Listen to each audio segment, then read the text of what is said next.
Hey guys, welcome back. So today's video is going to be a makeup tutorial on this look that I'm wearing right here. I asked you guys for your thoughts on what kind of videos you guys want to see, and there were so many requests for a fall makeup tutorial, so that's what I'm going to do today.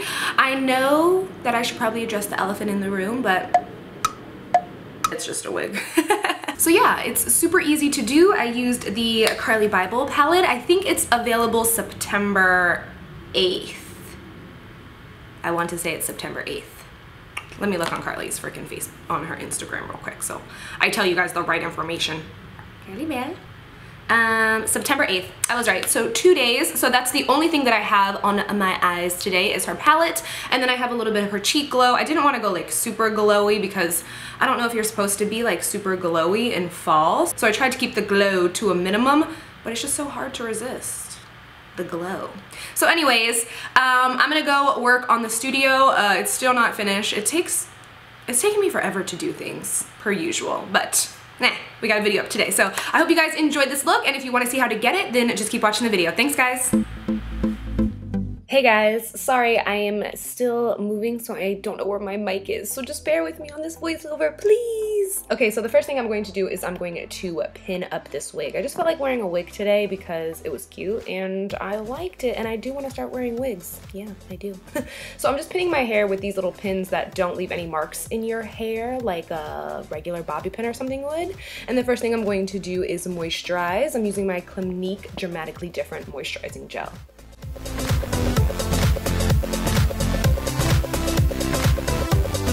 Next, I'm going to prime my face with my Makeup Forever Skin Equalizer. This is the smoothing one. I almost put my foundation on before I put my primer on. That's why it's on my hand. So for foundation, okay, wait, we're still putting on primer. My bad. But for foundation today, I am going to be using the Infallible Pro Matte from L'Oreal, and it's in the color Sun Beige. You are going to notice it's going to look a little darker than my skin tone. That's because I have a spray tan on, and my spray tan on my face pretty much is gone like after the first day. So I'm just going to pop it on with my finger and then blend it out with a damp beauty blender.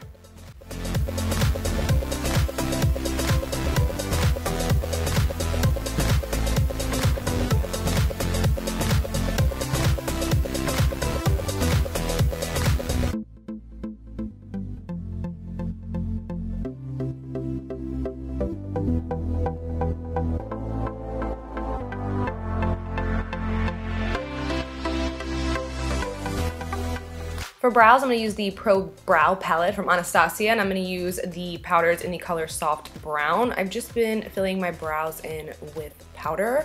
I've been doing it for quite a while. I stopped using any kind of pencil. I just think it makes them look a little softer because I have a lot of brow anyway. So I'm just going to go ahead and fill those in.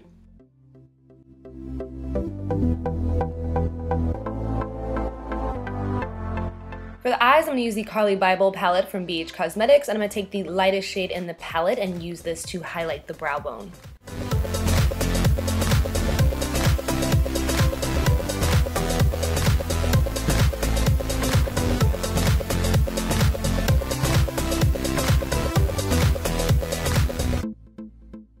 Taking the fourth shade on the top row, which is like this mauve-y purplish color, I'm going to start working this on the outer corner of my eye. I'm going to try to stay away from my crease and the inner corner, and then I'm going to take a fluffy brush that has no product on it and just smooth out whatever I'm packing down. So I'm going back and forth, laying down the eyeshadow and then blending it out with the fluffier brush. And again, I'm keeping it away from my crease. I've just noticed that this is kind of working better for the eye shape that I have, because sometimes when I start with the crease first, I have way too much eyeshadow on, so I'm just trying to keep this nice and soft. So I'm concentrating the color on the outer corner and not so much up into the crease. So just right in that little area. You get what I'm saying? I hope so. Taking this like deep maroony shade, I'm going to do the same exact thing that we were doing before and just pack that right on top of that mauve color, but still concentrate it on the outer corner of my eye, and again, not so much up into the crease. I feel like I'm just repeating myself over and over, but I basically am, because I'm just doing the same steps over and over again. So you can layer on as much of the eyeshadow as you want, just to get the intensity that you like. I do it throughout the video. I mean, you guys won't see it, but usually when I'm doing my makeup, I'm just always going back and touching up the eyes, so feel free to do that too.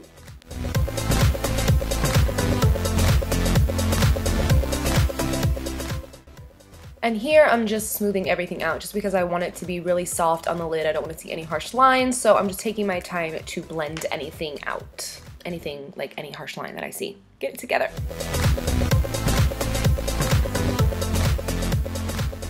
Mascara is the same old, same old. I'm going to do a couple coats of Voluminous Carbon Black and a little bit of the Lash Accelerator, and then we're going to throw on some false lashes. The lashes, oh wait, I forgot my lip mask. Yeah, I need some of this because I'm going to wear a liquid lipstick, so I want this to soak in before I put the actual liquid lipstick on.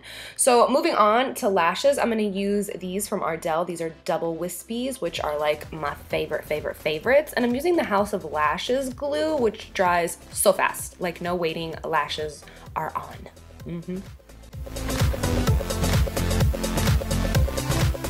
To conceal and highlight, I'm going to use the Maybelline Fit Me Concealer. I think this is in the color Light. I'll have all that listed in the bottom bar, but I like to highlight in the triangular motion.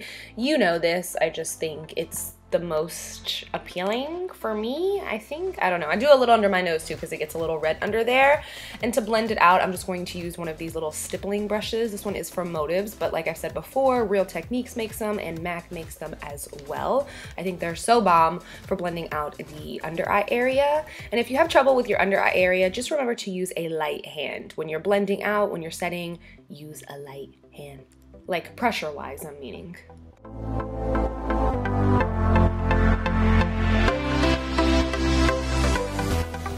To set, I'm going to use the Laura Mercier Secret Brightening Powder and a Real Techniques setting brush.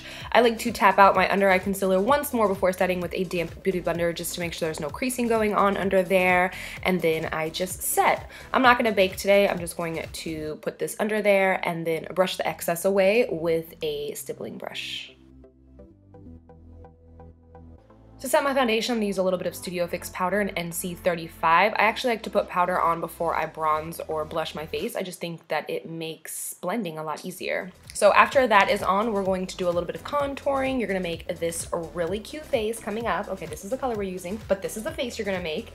And then I'm just going to chisel out the cheekbones. I like to use this brush from Morphe. It's a 501 brush.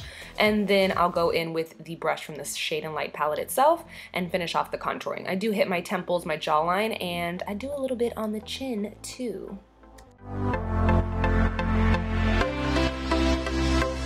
Because I couldn't resist the highlight, even though it's a fall look, I'm going to use these two shades from the Carly Bible palette as well. And then this brush is just a fan brush from Artist Couture. I hit my cheekbones, the tip of my nose, and a little on like the center of my chin. And then I blend everything out with a stippling brush before we go in with our blush color that we're going to use. And I think this one is a Pro Longwear blush from MAC, and the color is in Stubborn. You want to make sure you tap off the excess because this blush is strong, so a little bit goes a really long way.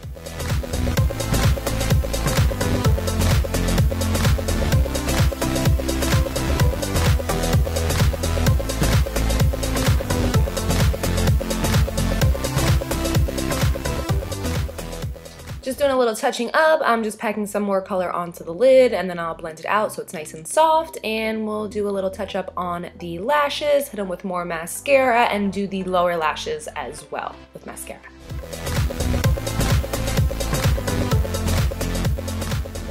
The clips are coming out. For lips, I'm going to use first the Soar lip liner from MAC, just because I feel like I need a lip liner before I use a liquid lip. It is going to be lighter than the actual color I'm using. I just like to line my lips with anything pretty much before I put on a liquid lip. It just helps me like stay inside the lines. For the actual lip color that we're going to use, I'm going to use this one from Anastasia Beverly Hills, and is in the color Trust Issues. God, that sounds like a tongue twister. Like I feel like I'm not talking right. Trust Issues, and I think it's a gorgeous color, not just for fall, but looks great in the fall. So after the lip is on, guys, this look is complete. I hope you enjoyed. I will have a new video for you guys on Tuesday. So I don't have anything else to tell you guys except I love you. Thank you so much for watching, and until next time, I will talk to you guys soon. Bye.